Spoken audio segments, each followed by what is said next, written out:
Au cours de l'ouverture des assemblées annuelles de la Banque africaine de développement à Nairobi, Adesina, président de l'institution financière, n'a pas manqué de tact avant d'indexer du droit les agences de notation pour avoir causé 75 milliards de dollars de pertes à l'Afrique. L'économiste a une nouvelle fois dénoncé une prime de risque africaine infligée au continent par les agences de notation financière. Selon une enquête du PNUD citée par le patron de la BAD, si le risque africain était évalué à sa juste valeur, les pays du continent auraient économisé près de 75 milliards de dollars en intérêts entre 2014 et 2024.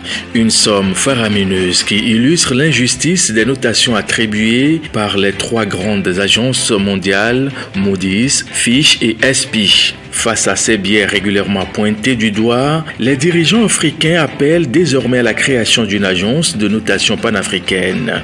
Un projet porté par l'Union africaine dès 2019 qui pourrait se concrétiser cette année.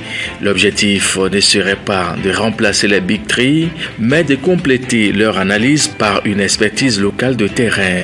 Mieux, à même d'intégrer les spécificités du continent. Un défi de taille pour rééquilibrer des rapports de force vieux de plusieurs décennies. Alors qu'un vaste gisement aurifère de classe mondiale a récemment été découvert en Côte d'Ivoire, un nouveau minerai très prisé par les puissances mondiales vient d'être découvert dans le pays. Très sollicité dans l'industrie de haute technologie, un gisement de coltan vient d'être découvert en Côte d'Ivoire, précisément dans la région d'Issia, au centre-ouest du pays. Il s'agit du premier gisement de coltan. À en croire Koné Moussa Seydou, la Sodemi a été l'une des premières sociétés en Afrique de l'Ouest à se lancer dans l'exploitation du coltan. La société a sollicité l'aide des partenaires chinois en concluant un accord pour créer une société mixte avec l'entreprise publique Ivoire Coltan afin de développer le gisement. Si la Côte d'Ivoire exploite déjà activement les minéraux tels que le nickel, l'or, le manganèse et la bauxite, le pays détient désormais un nouveau joyau. Alors que les voitures électriques vont devenir obligatoires, Toyota veut se démarquer et croire à d'autres alternatives. C'est ainsi que la firme japonaise a dévoilé le mardi dernier une nouvelle gamme de moteurs de nouvelle génération destinée à une variété de véhicules allant des hybrides aux voitures fonctionnant au biocarburant. Cette initiative vise à répondre aux normes d'émissions de plus en plus strictes et s'inscrit dans la stratégie de l'entreprise de diversifier son offre au-delà des véhicules entièrement électriques.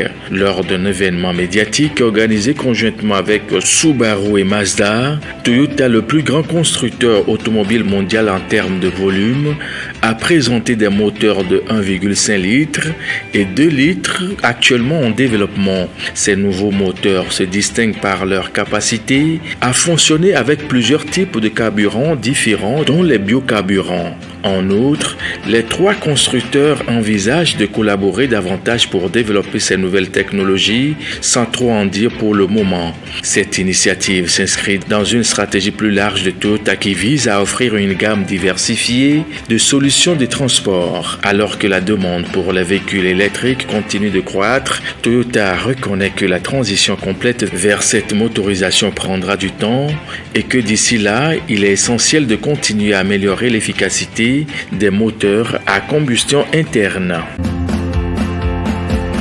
Les paiements des impôts, droits et taxes à travers les plateformes informatiques des banques commerciales partenaires de l'Office togolais des recettes, à l'instar de l'Union togolaise de banques et International Business Bank Togo, sont provisoirement suspendus jusqu'à nouvel ordre. C'est ce qu'annonce le commissaire général de l'Office togolais des recettes, Philippe Ouchodié, dans un communiqué en date du 24 mai 2024. Cette disposition, prise et en vigueur jusqu'à nouvel ordre, se justifie selon le fisc togolais par des dysfonctionnements techniques relevés dans la collaboration avec ces deux entités bancaires. Alors que l'administration a suspendu la collaboration avec les deux banques, elle annonce la poursuite des opérations à travers les autres structures bancaires aux contribuables et partenaires pour les éventuels désagréments que cette mesure pourrait causer et rappelle à tous que les plateformes des autres banques commerciales partenaires de l'OTR restent disponibles pour l'acquittement de leurs obligations fiscales,